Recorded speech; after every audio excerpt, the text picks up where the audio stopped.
Hey, Steve Noble, Noble Moto. Got the BSA here up on the lift. And we are going to do another episode of the BSA barn find. Now, as you may have seen in some of the other videos, I got the Amal off the thing, I cleaned it, I put it back on, I tuned it, I got the bike running. I called my buddy Greg Boyd from Boyd Cycle Supply. He helped me tune the thing out a little bit better because I was kind of making guesswork at the Amal. But in the end, the slide on it is still sticking. The float on it's still a little bit weird. You can tell the carburetor's seen better days. So you have two options at that point. You can either get a brand new Amal carburetor, which Lowbrow Custom sells, or through Greg, I got a PWK 30 millimeter carburetor. So this is a bolt-on replacement. However, it's made by, I think it's made by Mikuni. I don't know. It's either Mikuni or Kian. I'm not 100% sure who exactly makes this. It's called a PWK 30. The big pluses or upsides of this carburetor is the body is a lot more solid, so you don't have to worry about flexing when you bolt it on there. And more importantly, it doesn't have a tickler, as they call it with the Amal. It has a proper enrichment circuit choke. That's going to make starting this thing a lot easier. Plus, it's a very reliable design. You get some flat slide horsepower, throttle response out of it. It's a very consistent, reliable setup. So, that's all well and good. While we're at it, we're going to put a new throttle cable on it because the other ones seen better days. It's still functional, but especially like right up here, man, it's kind of rough. So, what we're going to do in this video is we're going to pull the old Amal off of there. We're going to put this carburetor on there, hook up the throttle cable, get all that set up. Then we'll take it off the lift and we're going to see how she does. So, let's move in for a closer look. Okay, so we're over here on the bike. So the first thing we're going to want to do is spin the air filter off of this. And then we are going to pull the carburetor back off of this, or pull the Amal carburetor off. So luckily, it's a pretty simple setup. And, you know, I haven't figured out what I'm doing for an air filter yet on the new carb, because the new carb doesn't have the threads on the outside of it. So I'll probably have to get some type of a clamp-on, cone, disc pan, whatever, air filter. Sadly, I won't be able to use this, but maybe somebody makes a clamp-on one that looks very similar. Now, next on the list, we are going to take our 1/4-inch Whitworth / 5/16 British Standard wrench, break both of these free. And if you saw in the other episodes, this is the point where we have to back them off so far, move the carburetor out some, back them off a little further, move the carburetor out some. Kind of a process.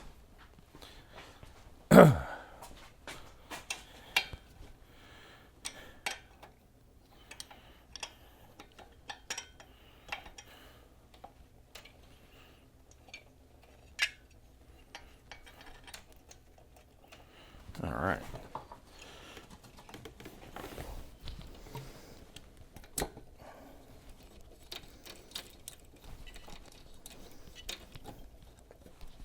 Now, I will admit, while doing this, initially this seemed like a giant pain in the ass task.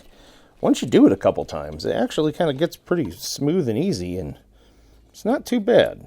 It's not as easy as a rubber bushing setup on a metric bike, or the 2-bolt setup on most Harleys, but hey, you know.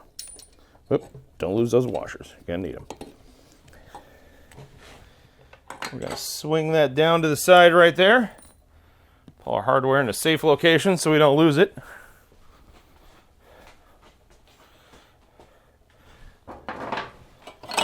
Then from there, we're going to take our fuel line off. Now we're going to be careful because there's probably still some gas in here. So you want to be ready for that. Have some rags ready.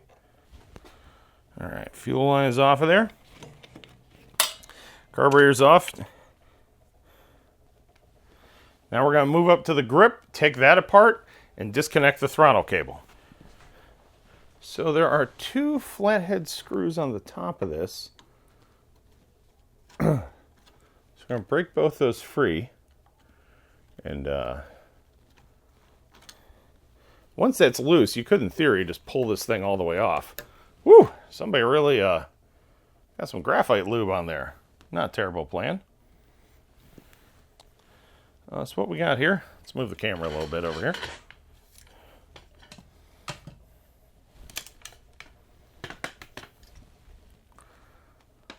All right. So what we're going to do is take these two bolts out, and we'll separate this thing. And then we should be able to undo the throttle cable, undo the old throttle cable, and then attach the new one. Now, as I do this, I'm holding the cap in place of my thumb, just because I don't have an exploded diagram of this, and I don't know if there's any springs in there.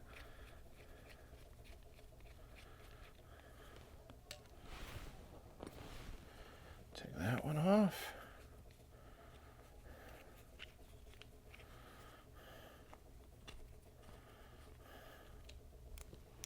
Take that one off. Man, somebody really lubed the snot out of this thing. Again, not necessarily a bad thing, but kind of surprising. There we are. And we can turn the cable here. Take the barrel or the pin out of the throttle grip there. Whoop. Pops off just like that. Figure out what you did with the carburetor that you just had in your hand. Now this cable was looped through this little hole cable guide. Take your tuning screwdriver out of there. So we're going to have to figure out pull that out of the way there. Figure out what just flew across the floor, because I think I'm going to need that. Now on your cable, your throttle grip, there was this little adapter bushing. So I think we're going to have to put that back on there. Yes. So, what we're going to do, be sure and snake the cable through that little cable guide hole.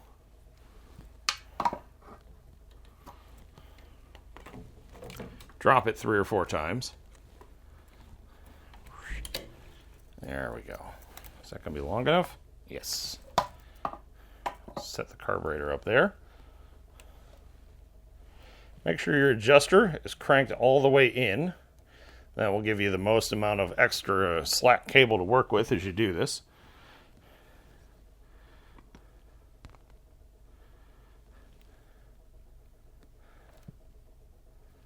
You can slide your adapter bushing thing, whatever that is called, slide down there. Slide this up and through.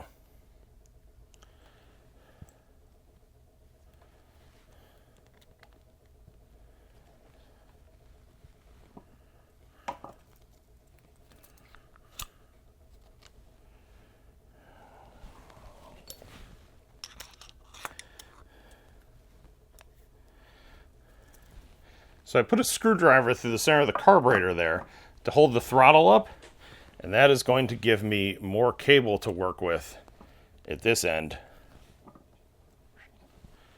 That'll give me more cable to work with when it comes to reattaching the grip here. So again, slide your barrel through there. Make sure you put it on there so it's going to go the right way.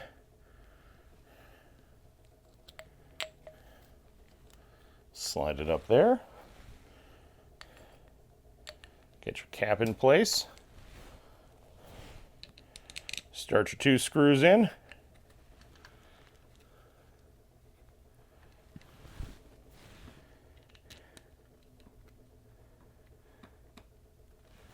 Now we're going to slide it right back up on there.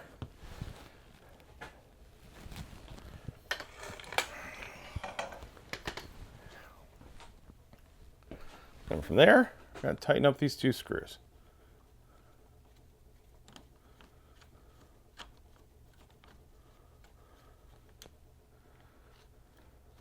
There we go.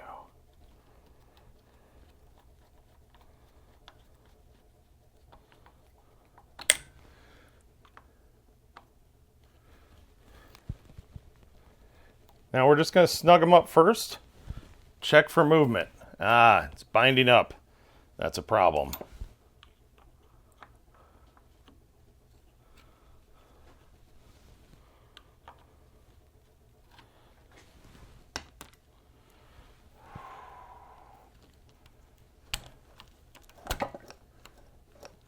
There we go. Move it in and out a few times. Make sure your grip turns as it should.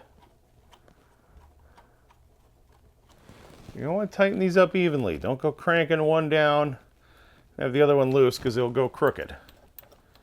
There we go. Now it seems to be working nice and smooth. Take our screwdriver out of there. Check our adjusters. Make sure our cable's in place. Make sure our throttle's all the way closed and right there. There we go. It's working nice and well. Now we'll just route the cable and the carburetor underneath here, just like that, and into place, and then we'll reinstall the carburetor, or install the new carburetor.